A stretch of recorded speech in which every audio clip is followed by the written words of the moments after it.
Not Ready for Tomorrow. 4 Steps to Breaking Up with Failure by Thomas Spurlock.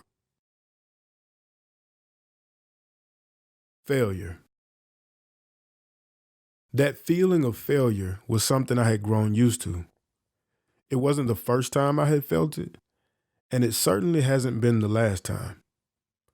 Writing this part of my story out right now is actually the first time in the 20 years since it happened that I've ever talked about how it all felt. There's a lot more to that story that I'll share another time, but it's the relationship with failure that I really want to talk about here. If you always win at everything, then this part of the book is probably not for you. Honestly, if you always win, the entire book may not be a good fit for you.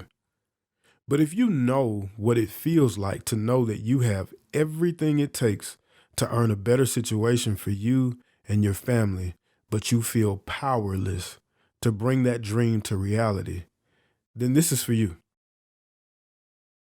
Let me be even more specific about what I'm saying to you right now.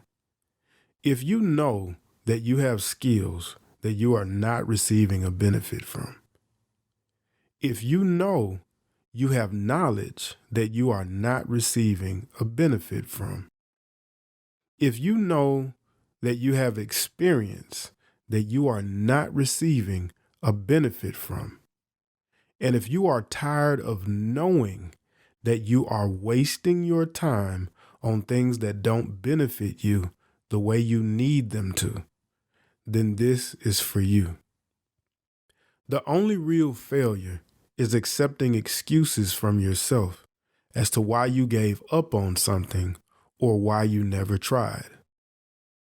When our first daughter was born, I began to ask myself, how will you open your mouth to tell her she can do anything she wants to do when you haven't done anything you know you can do? Who's going to show her what she's capable of doing? Who's going to show her how to turn her dreams into reality? There's always a way to win. There's a win in every situation, even if you don't reach the goal you attempted to. The reality is, you're always one question away from a win. The key to winning is learning to find the question you should be asking. When those CDs didn't get sold, it wasn't the music that failed. Even without professional help and all the sound engineering issues, the music itself is not horrible. It's unpolished, but not horrible. You can find a couple of the songs on YouTube. Keep in mind that these songs were written and recorded between 2005 and 2006.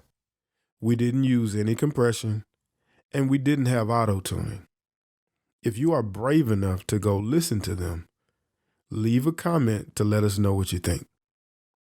The real reason the CDs didn't sell was because we had no clue what marketing was. We didn't know that what are the basic steps of marketing music was the question we should have been asking.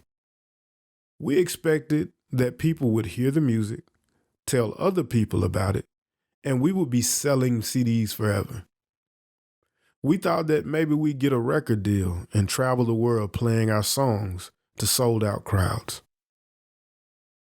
20-something years later, and with much more wisdom about how the world works, we know now that it's the information we don't know that stands in the way of us succeeding with our goals. What I want is for this book to be a discussion between us. I want it to be a discussion about how to own our skills, how to own our knowledge, how to own our experience, and how to turn these things into assets that we can use to create better futures. I'm not an expert in any area. I only speak from personal experience and what I've been taught by people way more qualified than me. This is a discussion because you and I are no different. We're in this together.